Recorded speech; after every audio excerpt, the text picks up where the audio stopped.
अहिले चाहिँ म पार्किङमा बसिरहेको छु ड्युटीको टाइममा थकाइ लागेर। मेरो साइकल यही हो। फुड डेलिभरी काम गर्दाखेरि फेस गर्नुपर्ने अब्स्ट्याकलहरू चाहिँ के हुन्छ भन्दाखेरि कहिले कहिले साइकलहरू पङ्क्चर भइदिन्छ। त्यसमा पनि समस्या भएन, खबर गरिदिएपछि पिकअप गरेर लिएर जान्छ, गाडीमा हालेर वर्कसपमा लिएर गएर रिपेयर गरेर तुरुन्तै बनाइदिन्छ हैन।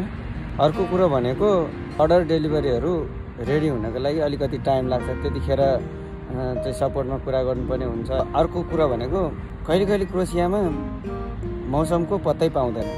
आज यस्तो राम्रो घाम लागिरहेको छ, भोलि कतिखेर दिनभरि नै पानी परिदिन्छ, 12 घण्टा पानी परिदिन्छ, थाहै पाउँदैन। यहाँको चिसो न चिसो हुन्छ पानी परेर हैन, जाडो हुन्छ एकदमै। त्यो कुराहरू पनि फेस गर्नुपर्ने हुन्छ। अब काममा यस्तै छ हैन, मेरो काम चाहिँ यस्तै हो, फुड डेलिभरी काम।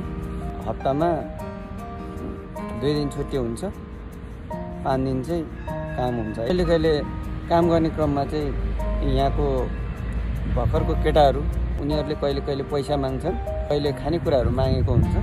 कहिले कहिले अब हामी काम गर्ने क्रममा अर्डर नआएको बेलामा यसरी नै थकाइ मारिरहेको हुन्छ पार्कमा बसेर हैन। प्राय दिउँसो यस्तो हुँदैन, यो प्राय घटना बेलुकाको अवस्थामा, रातिको अवस्थामा हुन्छ। कहिले कहिले हाम्रो 12 बजेदेखि 10 बजेसम्म हाम्रो ड्युटी हुन्छ।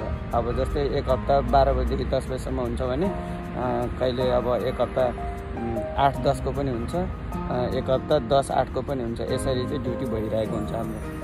यस्तै छ यहाँको चाहिँ। यदि तपाईहरु यस्तै भिडियो हेर्न चाहनुहुन्छ भने मेरो युट्युब च्यानललाई सब्स्क्राइब गरिदिनु होला, लाइक, कमेन्ट एन्ड शेयर पनि गरिदिनु होला। हस्त, धन्यवाद।